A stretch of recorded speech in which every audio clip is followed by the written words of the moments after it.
Negara paling penuh dosa tahun 2026, kehidupan nyata di Qatar. Fakta-fakta mencengangkan tentang Qatar, dokumenter perjalanan. Nomor 1. Negara terkecil di Timur Tengah. Qatar adalah negara kecil yang berada di Timur Tengah, terletak di Semenanjung Arab, dengan luas sekitar 11.500 km persegi, kira-kira setara dengan negara bagian Connecticut di Amerika Serikat. Qatar memiliki perbatasan darat terpendek di seluruh kawasan, berbagi tepat 87 km dengan hanya satu negara, Arab Saudi. Menariknya, nama Qatar adalah salah satu dari sedikit nama negara di dunia yang tidak pernah berubah sejak zaman kuno. Dari segi bentang alam, Qatar termasuk salah satu negara paling datar di bumi, dengan ketinggian rata-rata hanya sekitar 28 meter di atas permukaan laut. Titik tertingginya, Khurain Abu al-Bal, hanya mencapai 103 meter, yang ironisnya membuatnya menjadi titik tertinggi yang paling rendah di seluruh Timur Tengah. Untuk gambaran, bukit tertinggi di Qatar lebih dari 8 kali lebih pendek daripada gedung tertinggi di dunia, Burj Khalifa di Dubai.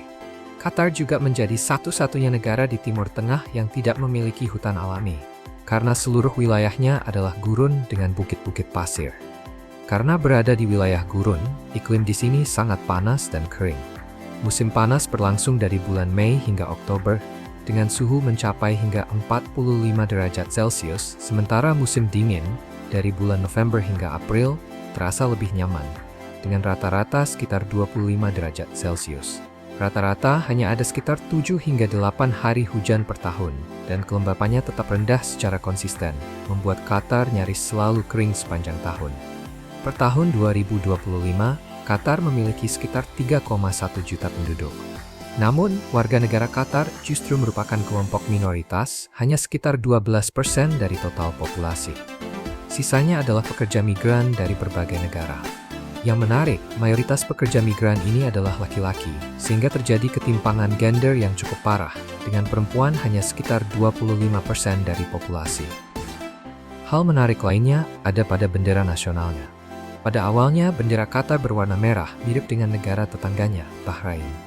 Namun, di bawah terik matahari gurun yang sangat kuat, warna merah itu perlahan menggelap menjadi merah marun tua, yang kemudian diadopsi sebagai warna resmi. Yang luar biasa, ini adalah satu-satunya bendera nasional di dunia, dengan rasio lebar terhadap panjang sebesar 2:1. Nomor 2. Adat budaya yang wajib diketahui setiap pelancong di Qatar. Ada bentuk salam yang sering membuat pengunjung barat kaget. Alih-alih berjabat tangan atau berpelukan, pria lokal yang sudah akrab akan menyentuhkan hidung dengan lembut, sebuah gestur tradisional turun-temurun yang melambangkan rasa hormat dan kedekatan, terutama umum di kalangan pria dari komunitas nomaden Beduin pada masa lampau. Hidup di gurun, dengan pasir dan angin kencang yang membuat komunikasi verbal sulit, aroma menjadi cara penting untuk mengenali orang yang sudah dikenal. Karena itu, sentuhan hidung dipandang seperti mencium keakraban. Jika kamu seorang pengunjung laki-laki dan diajak melakukan gestur ini, tetap tenang dan balas dengan sopan, karena menolak bisa dianggap menyinggung. Namun, jangan pernah memulai gestur ini dengan orang asing atau dengan perempuan lokal dalam keadaan apapun. Poin penting lain yang wajib diingat setiap pelancong. Di Qatar, memotret orang asing, terutama perempuan dan anak-anak, tanpa izin adalah pantangan serius. Dalam budaya Islam, hal ini bukan hanya pelanggaran privasi, tetapi juga dianggap tidak menghormati kehormatan mereka. Bahkan saat kamu menjelajahi pasar lama atau menghadiri festival tradisional, selalu minta izin sebelum mengangkat kamera. Sopan santun sederhana ini bisa mencegah masalah besar.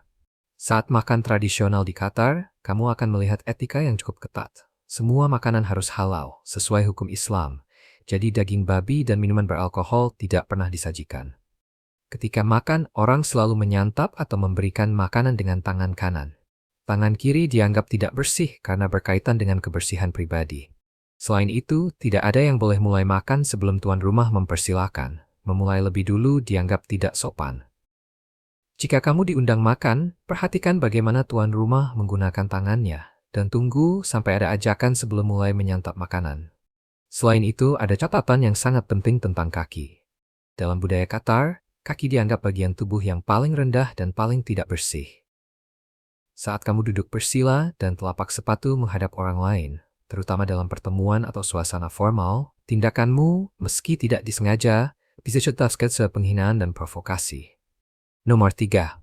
Perempuan Qatar. Cantik dan lajang. Perempuan Qatar memancarkan kecantikan khas kawasan Teluk, dengan mata besar, kelopak mata panjang, hidung yang tegas, dan kulit yang halus. Saat berjalan di pusat perbelanjaan, kamu akan dengan mudah menjumpai perempuan Qatar mengenakan busana sopan yang memadukan keanggunan dan kesan misterius. Bukan hanya cantik, mereka juga menjadi simbol kemandirian dan ketangguhan. Berbeda dengan banyak negara Teluk lainnya, perempuan Qatar boleh mengemudi, menempuh pendidikan di luar negeri, menentukan pilihan pernikahan sendiri, serta aktif berpartisipasi dalam dunia kerja. Di universitas, jumlah mahasiswi sering kali melebihi mahasiswa, terutama di bidang kedokteran, keuangan, dan hukum. Banyak dari mereka menduduki posisi kepemimpinan di lembaga pemerintahan, perusahaan, atau dana investasi nasional. Namun, persentase perempuan lajang berusia 25 hingga 39 tahun masih tergolong tinggi, sekitar 25%. Salah satu penyebab utamanya adalah tingkat perceraian nasional yang melebihi 30%. Ditambah aturan ketat terkait pernikahan dengan warga asing, yang membuat banyak orang ragu untuk menikah. Di saat yang sama, perempuan Qatar menjalani gaya hidup yang tertutup dan menjaga privasi. Mereka jarang menggunakan aplikasi kencan dan hampir tidak pernah mengunggah foto pribadi di internet. Dalam kehidupan sehari-hari, memulai percakapan dengan perempuan di tempat umum oleh seorang pria bahkan dianggap hampir tabu. Perpaduan antara batasan budaya dan aturan sosial inilah yang membuat mencari pasangan hidup di Qatar menjadi tantangan tersendiri. Nomor 4. Lahir di sini berarti menjadi jutawan. Pada tahun 2024, produk domestik bruto per kapita Qatar berdasarkan paritas daya beli melampaui $112.000 Amerika Serikat, menempati peringkat kelima di dunia. Artinya, hanya dengan terlahir di Qatar, seseorang hampir otomatis menjadi kaya. Warga lokal tidak membayar pajak penghasilan, selama bertahun-tahun tidak dikenakan pajak pertambahan nilai, dan hampir seluruh biaya kesehatan, pendidikan, utilitas, serta bahan bakar diberikan gratis atau disubsidi besar-besaran.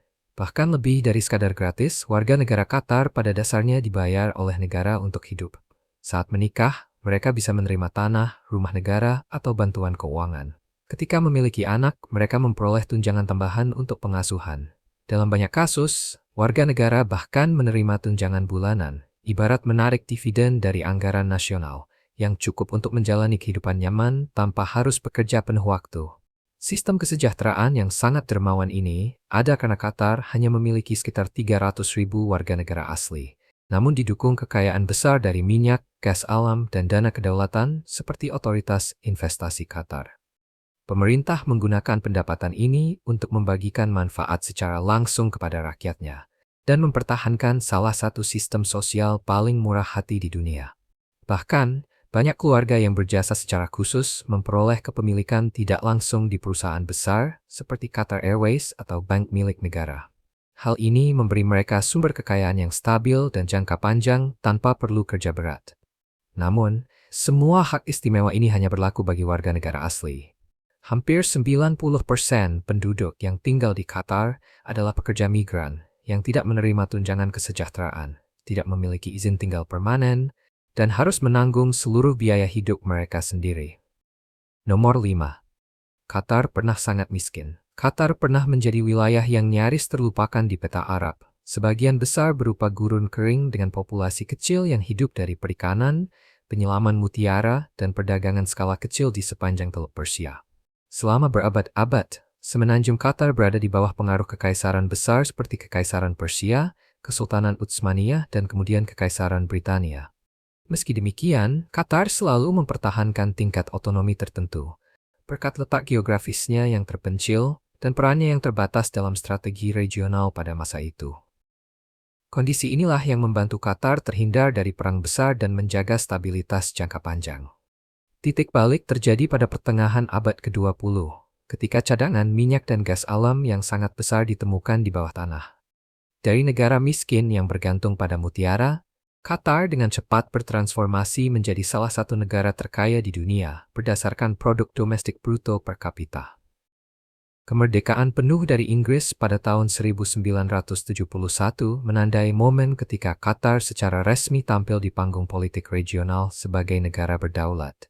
Belajar dari sejarah, Qatar modern membangun kebijakan luar negeri yang fleksibel dan memposisikan diri sebagai mediator dalam berbagai krisis kawasan. Salah satu contohnya adalah peran Qatar sebagai perantara dalam perundingan antara Amerika Serikat dan Taliban, serta dalam negosiasi perdamaian di antara faksi-faksi Palestina.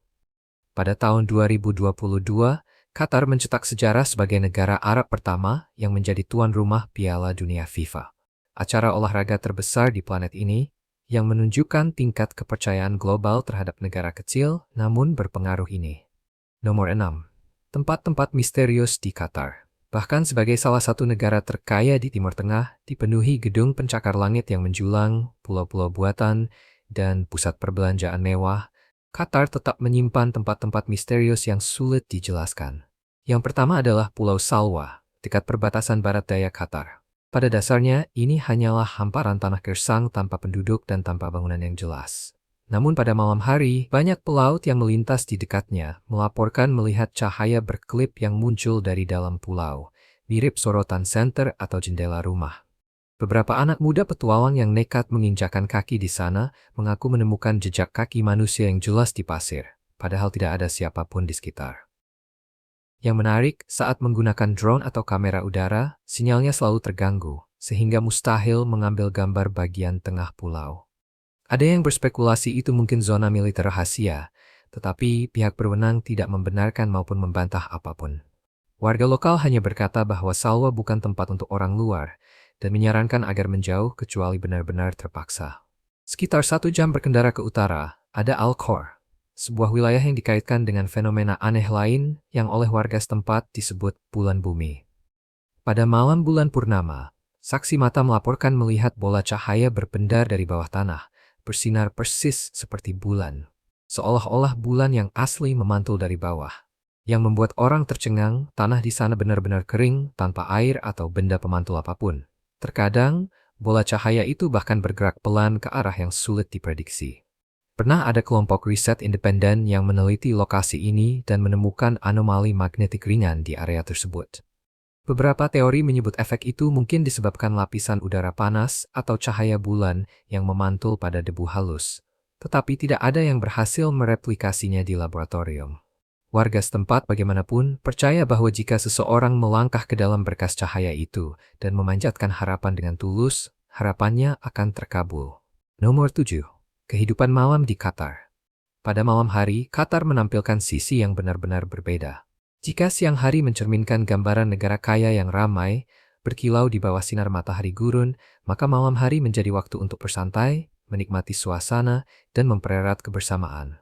Karena panas siang yang menyengat, warga Qatar sering menunggu hingga setelah pukul 8 malam untuk keluar, saat suhu menurun dan udara terasa lebih nyaman. Pusat dari hampir semua aktivitas malam adalah pasar tradisional Suk Waqif. Saat malam turun, pasar ini berubah menjadi labirin yang hidup oleh suara dan warna. Ramainya obrolan orang, musik tradisional, aroma jajanan kaki lima, serta cahaya kuning hangat dari kios-kios yang menjual kerajinan tangan, rempah-rempah, dan parfum. Sementara itu, The Pearl Qatar menawarkan suasana malam yang lebih mewah untuk anak muda dan keluarga, dengan kafe dan restoran tepi laut yang menghadap marina. Di sepanjang Corniche, jalur pejalan kaki sepanjang 7 km, orang-orang berjalan santai, mengobrol, dan menikmati angin sepoi, menciptakan pemandangan khas Teluk yang tenang. Meski modern dan makmur, Doha tidak memiliki kehidupan malam yang bising seperti kota-kota barat. Pusat perbelanjaan biasanya tutup sebelum pukul 11 malam, dan setelah tengah malam kota menjadi sunyi tanpa klakson bersahutan atau musik keras yang umum di kota besar. Alih-alih berpesta, warga Qatar lebih menyukai cara santai untuk melepas penat, menonton film, menikmati musik live di kafe, atau berjalan di taman yang diterangi lampu lembut. Bar dan klub internasional juga terbatas, biasanya hanya ada di beberapa hotel besar dan kebanyakan melayani warga asing. Sementara penduduk lokal memilih tempat yang lebih privat. Di musim dingin, saat cuaca menjadi lebih sejuk, aktivitas malam di luar ruangan makin beragam, mulai dari bersepeda dan bermain sepatu roda, hingga perseni tradisional di ruang terbuka. Malam di Qatar memancarkan rasa tenang, elegan, dan hangat. Tidak riuh, tetapi tetap penuh kehidupan. Nomor 8. Negeri Arsitektur Perpustakaan Nasional Qatar adalah salah satu contoh paling menonjol dari arsitektur modern di Doha. Bangunannya dirancang berbentuk segitiga dengan atap melengkung yang menyerupai buku terbuka. Arsitek Rem Koolhaas menciptakan ruang yang sepenuhnya tanpa kolom melalui struktur atap super ringan yang ditopang oleh 4 titik penahan beban di tepi bangunan. Desain ini memungkinkan cahaya alami membanjiri seluruh gedung, membentuk area terbuka yang mengesankan, seluas hampir 40.000 meter persegi. Di dalamnya terdapat lebih dari 1 juta buku, beserta naskah-naskah kuno dari ratusan tahun lalu, menjadikannya salah satu pusat pengetahuan terdepan di Timur Tengah. Jembatan Al-Wada adalah salah satu struktur jembatan lengkung paling mencolok di Doha, menawarkan perpaduan pas antara desain modern dan efisiensi operasional. Dibangun untuk mengurangi kemacetan lalu lintas, jembatan ini bukan hanya memberi kemudahan bagi warga, tetapi juga tampil sebagai landmark arsitektur. Jembatan ini memiliki 2 lengkung baja setengah lingkaran yang dihubungkan oleh kabel-kabel gantung berbentuk lengkung, kokoh, sekaligus anggun. Ciri yang paling khas adalah desain kabel miring yang asimetris, menciptakan ilusi visual seperti pita yang melayang melintasi kota. Saat menyala di malam hari, lampu LED yang membentang di sepanjang lengkungan membuat jembatan itu seakan bergerak mengikuti aliran kendaraan. Museum of Islamic Art di Doha dirancang oleh arsitek IMP, yang melakukan perjalanan ke berbagai wilayah dunia Islam untuk riset dan mencari inspirasi. Bangunannya ditempatkan di sebuah pulau buatan agar lingkungan sekitarnya tetap tidak terpengaruh oleh bangunan lain. Desainnya terdiri dari susunan kubus dan prisma bertumpuk, terinspirasi langsung dari menara cahaya Masjid Ibn Tulun di Kairo. Cahaya alami diarahkan melalui bukaan-bukaan sempit pada kubah, menerangi setiap lantai dengan sengaja, menciptakan sorotan visual yang kuat dan syarat resonansi spiritual. Bagian dalamnya diselesaikan dengan batu kapur Prancis, marmer Italia, dan kayu ek yang memantulkan kekayaan seni Islam dengan begitu hidup hingga ke detail terkecil. Nomor 9. Tempat wisata di Qatar. Jika ada satu tempat untuk benar-benar merasakan jiwa budaya Qatar, maka tempat itu adalah Qatara Village. Inilah pusat budaya terbesar di negara tersebut, sekaligus salah satu destinasi wisata paling populer. Di kawasan ini ada Qatara Amphitheater dengan desain yang memadukan arsitektur klasik Yunani dengan unsur-unsur Islam. Di dalam desa budaya ini juga terdapat panggung drama, gedung konser, ruang pameran, gedung opera, serta tempat pertunjukan untuk Qatar Philharmonic Orchestra. Selain itu ada pula Qatara Masjid, salah satu masjid tercantik di Qatar, yang menampilkan seni mozaik yang halus, kaligrafi memukau, dan detail dekoratif buatan tangan yang begitu rapi. Di area desa ini terdapat taman seluas lebih dari 32.000 meter persegi, berisi tanaman dari berbagai penjuru dunia, sehingga tercipta ruang yang tenang, hijau, dan kaya keanekaragaman ekologi. Hanya beberapa menit dari Qatara, berdiri Doha Corniche, jalan pesisir berbentuk bulan sabit yang membentang sepanjang 7 km di tepi Teluk Persia. Warga lokal dan wisatawan datang ke sini untuk berjalan santai, piknik, berolahraga, atau sekadar menikmati matahari terbenam dengan latar cakrawala modern Doha. Pada momen-momen khusus seperti Hari Nasional atau Hari Olahraga, seluruh jalur ini menyala terang, berubah menjadi sorotan visual kota. Sepanjang jalan ini terdapat Al-Dafna Park, Pearl Monument yang melambangkan industri mutiara tradisional Qatar, Museum of Islamic Art yang memamerkan artefak kuno bernilai tinggi, serta National Museum of Qatar dengan arsitektur yang terinspirasi dari Mawar Gurun. Semua landmark ini terbuka untuk umum dan gratis, tanpa biaya masuk. Bagi yang ingin menyelami suasana pasar tradisional, Souk Waqif adalah pilihan yang tepat. Ini adalah bazar bersejarah paling terkenal di Doha, dengan lorong-lorong seperti labirin yang memanjang ke segala arah, tempat pengunjung bisa menemukan rempah-rempah, kerajinan tangan, hingga perhiasan mewah. Bukan hanya untuk belanja, pasar ini juga memiliki Souk Waqif Art Center, area untuk elang, kuda, dan unta, serta pertunjukan jalanan saat perayaan Idul Fitri. Suasana yang hidup, aroma rempah dan herbal di udara, serta pengalaman budaya yang begitu kaya membuat Souk Waqif menjadi destinasi favorit di jantung ibu kota Qatar. Nomor 10. Doha, jantung Qatar. Doha, ibu kota Qatar, berperan sebagai pusat pembangunan terbesar di negara ini dan menjadi rumah bagi lebih dari 80% penduduknya. Didukung pemasukan besar dari minyak dan gas, pemerintah Qatar berinvestasi secara masif untuk mengubah Doha menjadi kota global, memimpin kawasan Timur Tengah dalam modernisasi dan standar hidup.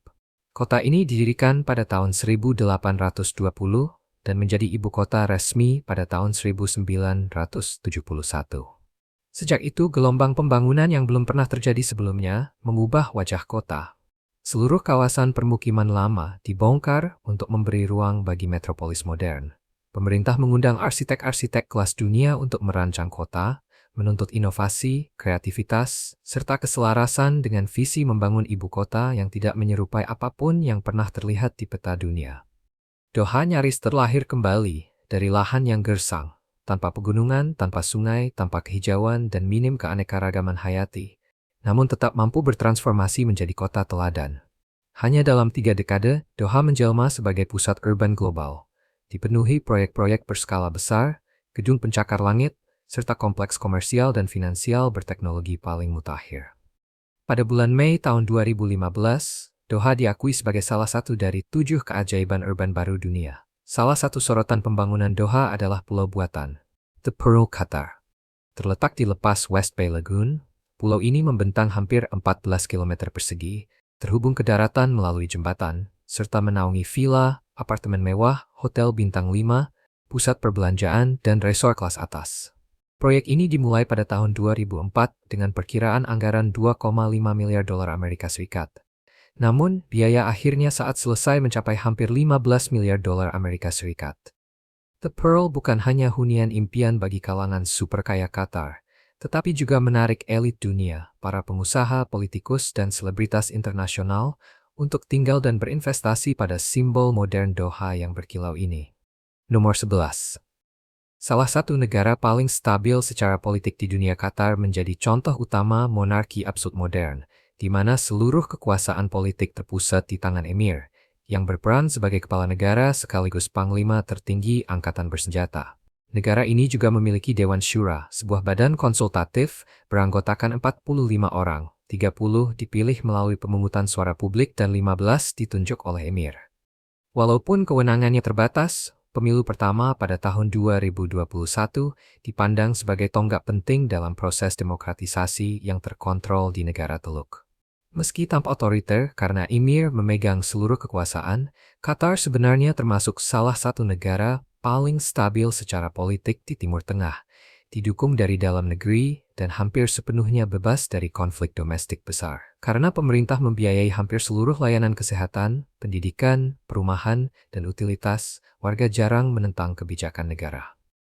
Dalam urusan luar negeri, Qatar menonjol melalui diplomasi yang proaktif dan fleksibel. Meski berukuran kecil, negara ini meraih pengaruh yang luar biasa lewat perannya sebagai mediator internasional, strategi investasi globalnya, dan jaringan media Al Jazeera, alat kekuatan lunak yang kuat yang memungkinkan Qatar menegaskan politiknya di kawasan dan di dunia. Nomor 12. Hidangan terkenal di Qatar. Kuliner Qatar adalah perpaduan lembut antara cita rasa Arab tradisional dan pengaruh dari budaya kuliner tetangga. Dengan hidangan paling ikoniknya, makbous, menu nasi dan daging favorit nasional yang disajikan setiap hari maupun saat perayaan.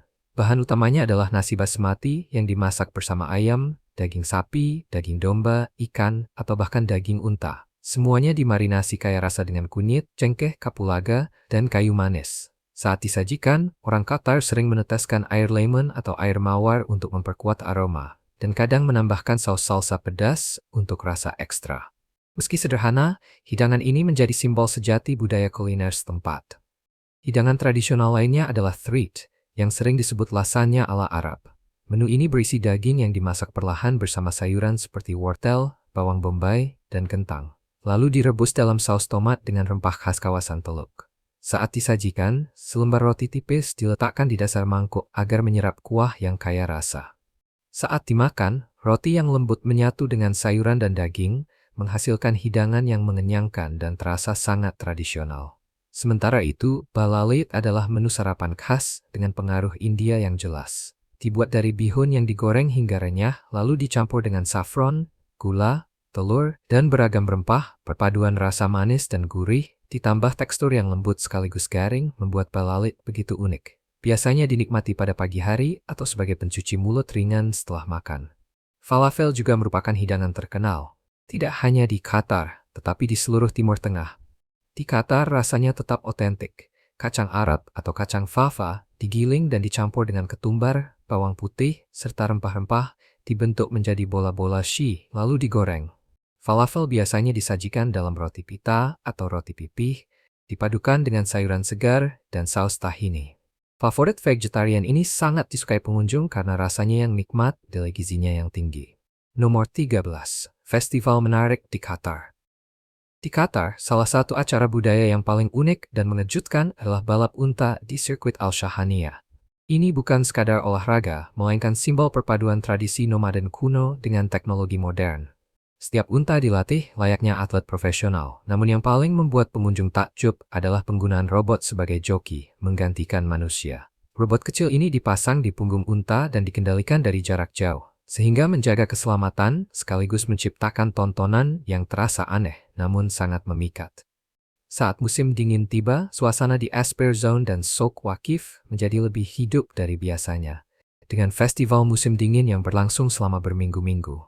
Pada periode ini, taman hiburan luar ruang, arena seluncur es buatan, zona bermain anak, dan kios-kios tradisional beroperasi dari sore hingga larut malam.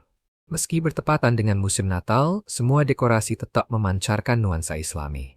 Pohon Natal digantikan oleh motif khas Arab, dan musik barat berpadu dengan melodi rakyat, menciptakan suasana yang terasa asing, namun menghangatkan hati. Pengunjung menikmati pertunjukan jalanan, pertunjukan cahaya, dan kuliner meriah tepat di jantung Doha. Bagi pecinta makanan, Festival Makanan Internasional Qatar adalah acara yang tidak boleh dilewatkan. Diselenggarakan setiap tahun dalam skala internasional, festival ini menghadirkan ratusan stand dari restoran ternama, baik lokal maupun global.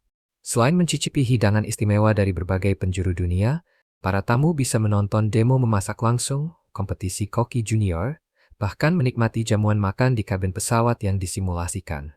Sebuah sorotan yang memadukan kemewahan, kreativitas, dan kemasteng. Nomor 14. Biaya hidup di Qatar. Saat kamu menginjakan kaki di Qatar, salah satu hal pertama yang biasanya memancing rasa penasaran adalah biaya hidup di negara Timur Tengah yang kaya dan modern ini. Tergantung kamu memilih tinggal di mana, pengalaman finansialmu bisa sangat berbeda. Di Doha, ibu kota yang dinamis sekaligus pusat kehidupan Qatar, sewa apartemen satu kamar tidur berkisar antara $900 hingga $1.500 per bulan. Namun, di area di luar pusat kota atau di kawasan pinggiran, harganya turun menjadi $500 hingga $800. Jika kamu ingin lebih hemat dan hidup lebih seperti warga lokal, cobalah memasak makananmu sendiri. Rata-rata, kamu akan menghabiskan $300 hingga $400 per bulan untuk belanja kebutuhan dapur, terutama jika berbelanja di supermarket lokal, bukan jaringan internasional. Bagi pencinta kuliner yang ingin menjelajahi cita rasa Timur Tengah, makan di restoran santai biasanya berbiaya $6 hingga $12. Harga yang wajar untuk menikmati kebab, hummus, atau hidangan khas Teluk lainnya. Transportasi di Doha cukup efisien, berkat sistem metro yang modern, bersih, dan praktis. Kamu akan menghabiskan sekitar $25 hingga $40 per bulan untuk transportasi umum. Namun, banyak warga lokal dan ekspatriat lebih memilih mengemudi mobil sendiri atau menggunakan aplikasi transportasi online yang lebih cepat tetapi sedikit lebih mahal. Kalau kamu suka olahraga atau ingin menjaga gaya hidup sehat, pusat kebugaran di Qatar menawarkan fasilitas yang mengesankan. Dengan biaya $60 hingga $100 per bulan, kamu bisa menikmati peralatan canggih, kolam renang, bahkan kelas yoga. Secara keseluruhan, total biaya hidup bulanan di Qatar kira-kira berkisar dari $1.300 hingga $2.500, tergantung pilihan gaya hidup. Meski hidup di sini tidak murah, semuanya terasa seimbang, berkat lingkungan yang aman, nyaman dan sangat bersih. Ciri khas negara kaya sumber daya yang berkembang dengan cepat ini. Nomor 15. Catatan khusus untuk pelancong. Saat bepergian di Qatar, memahami dan menghormati norma budaya serta sosial bukan hanya membantu kamu menghindari masalah, tetapi juga membuat pengalamanmu jauh lebih berkesan. Salah satu hal pertama yang perlu diingat adalah soal pakaian. Sebagai negara Islam, Qatar mengharuskan semua orang berpakaian sopan dan hormat di area publik. Pria sebaiknya menghindari kaos tanpa lengan atau celana pendek di atas lutut. Perempuan tidak diwajibkan memakai kerudung, tetapi sebaiknya memilih atasan berlengan, menghindari leher baju yang terlalu rendah, dan memakai rok atau celana yang menutupi lutut. Saat memasuki masjid, pengunjung perempuan umumnya diminta mengenakan abaya dan menutup rambut sesuai ketentuan. Qatar adalah negara modern, jadi kartu kredit diterima luas di mal, restoran, dan hotel. Namun, bijak juga untuk membawa sedikit uang tunai, yaitu rial Qatar. Terutama jika kamu berencana berbelanja di pasar tradisional, makan di kios kecil, naik taksi, atau memberi tip. ATM internasional juga banyak, jadi kamu bisa menarik uang kapan saja dengan mudah. Kesalahpahaman yang cukup umum bagi pengunjung pertama kali adalah mencoba menjelajahi kota dengan berjalan kaki, seperti di banyak destinasi Eropa. Doha adalah kota yang menyebar luas, dengan sinar matahari yang terik sepanjang tahun dan banyak area yang minim trotoar teduh atau ruang hijau. Berjalan jauh bisa terasa melelahkan dengan sangat cepat. Sebagai gantinya, manfaatkan opsi transportasi seperti Uber, aplikasi transportasi Carwa, atau jaringan metro dan bus modern berpendingin udara yang menghubungkan tempat-tempat wisata utama dengan efisien. Terakhir, bersiaplah menghadapi kejutan suhu antara panas kering di luar ruangan dan dinginnya pendingin udara di dalam gedung, kereta, atau pusat perbelanjaan. Banyak pengunjung yang tidak terbiasa dengan perubahan mendadak ini bisa mengalami masuk angin, pilek, atau sakit tenggorokan. Jaket tipis atau shawl menjadi teman penting. Bahkan ketika kamu sedang berada di tempat dengan suhu yang bisa mencapai 45 derajat Celcius. Dan itulah 15 fakta menarik tentang Qatar. Semoga wawasan ini memberi kamu sudut pandang baru tentang negara yang luar biasa ini. Saya harap kamu menikmati video hari ini. Jika iya, jangan lupa klik tombol suka dan berlangganan channel ini agar tidak ketinggalan video-video seru berikutnya. Dukunganmu membantu kami terus membuat konten yang lebih baik lagi. Pastikan kamu menonton video berikutnya yang muncul di layar. Saya yakin kamu akan menyukainya. Jangan lupa tinggalkan komentar tentang negara mana yang ingin kamu lihat kami jelajahi selanjutnya. Terima kasih banyak sudah menonton, dan sampai jumpa di video berikutnya.